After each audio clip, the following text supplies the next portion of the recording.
நம்ம தோட்டத்தில் செடி வளர்க்கும்போது எவ்வளோ சந்தோஷமாக இருக்கோ அதே மாதிரி நம்ம மனசுக்கு பிடிச்சவங்களுக்கு கொடுக்கும்போது இன்னும் கூடுதல் சந்தோஷமாக தாங்க இருக்குது.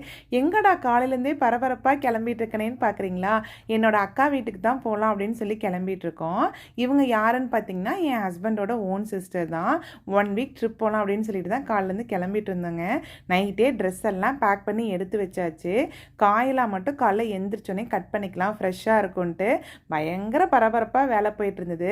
அந்த வெள்ளரி பழம் பார்த்தீங்களா எப்படி இருக்குன்னு சொல்லிட்டு, இதுதான் எங்கள் செடியில் ஃபஸ்ட்டு காய்ச்ச வெள்ளரி பழங்க.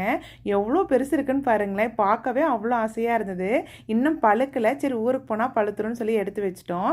அப்புறம் பார்த்தீங்கன்னா புதினா, தக்காளி, பச்சை மிளகாய், பாவக்காய், சொரக்கான்னு எல்லாமே பேக் பண்ணி எடுத்துகிட்டு போயிட்டேன். அக்காவுக்கு வந்து பார்த்தோன்னே மனசுக்கு வந்து அவ்வளோ சந்தோஷமாயிடுச்சு. நீங்களும் உங்கள் சொந்தக்காரங்க வீட்டுக்கெலாம் போகும்போது என்னெல்லாம் எடுத்துகிட்டு போவீங்க அப்படின்னு சொல்லிட்டு கண்டிப்பாக கமெண்ட் செக்ஷனில் சொல்லுங்கள்.